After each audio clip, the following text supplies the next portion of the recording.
Hello, my name is Matt Wright, and I work in the Center for Academic Technology here at Butler University. I wanted to take a few minutes to walk you through what a Moodle course looks like and briefly explain how to navigate and manage it. There are two main ways to navigate to a course. Once you're logged into Moodle and on your home page, you're presented with the course overview.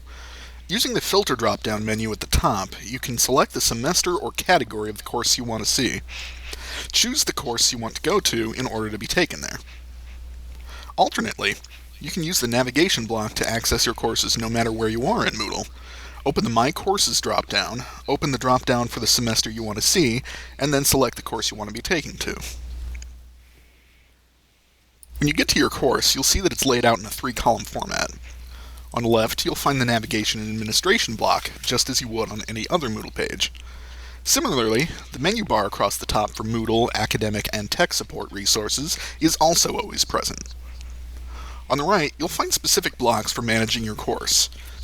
In the center, you'll find the main body of your course page, where you'll be placing your course content.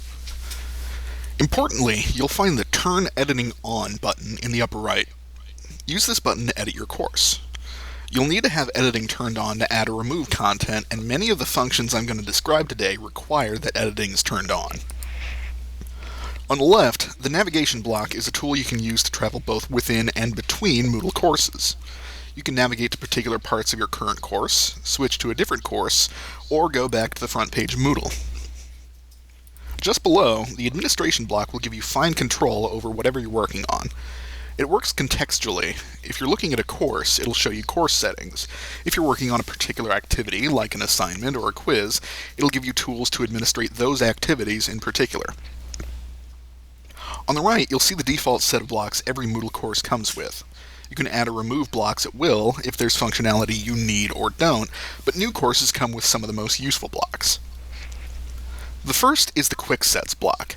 This gives you access to some of the most frequently used course settings in Moodle, including a link to the full settings page, and most importantly, how to make your course visible to students. Next is the Latest News block. Any announcement you make in the news forum will also appear here to ensure it's prominent for students. The People block gives you access to your list of participants. It's basically a quick and easy way to look at your roster. The Activities block will show you all of the different activities in your course: assignments, quizzes, discussion forums, etc. Rather than being manually sorted in the body of the course, the Activities block will sort your activities by type. This block can be very handy for students, too. The Quick Mail block, as you might expect, lets you quickly send emails to single students or groups of students.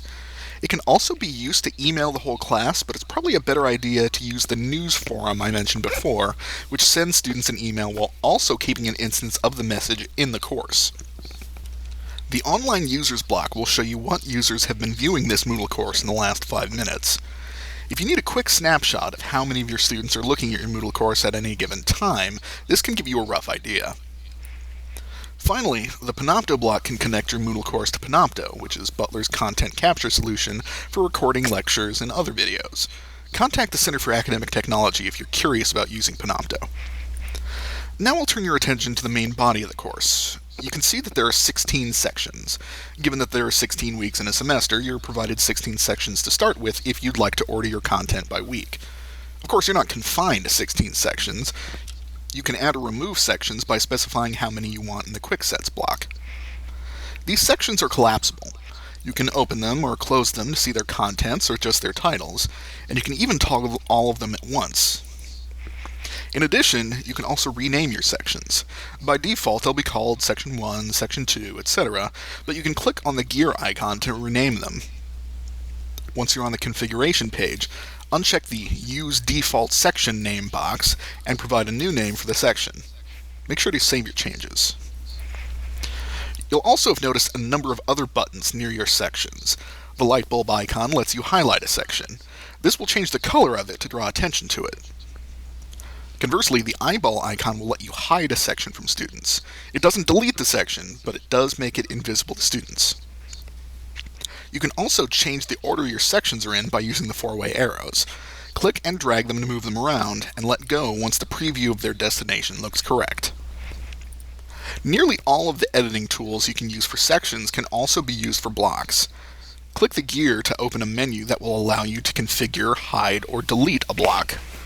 Additionally, you can use the four-way arrow icon to click and drag a block to where you'd like it to be. Once your sections are set up the way you'd like, you can start to add content to them. Click the Add an Activity or Add a Resource menu to select what you want to add. Activities are items that engage your students, such as assignments, forums, and quizzes. Resources are items that allow you to add course content, such as a folder, label, or URL. You can add blocks in a similar way by going to the Add a Block drop-down menu in the lower left and selecting the block you want to add. Hopefully, after watching this tutorial, you now have a better understanding of what a Moodle course looks like and how to navigate and begin managing it. If you ever need any more help, feel free to call the Center for Academic Technology at area code 317-940-8575, email us at cat@butler.edu, or visit us online at www.butler.edu/cat.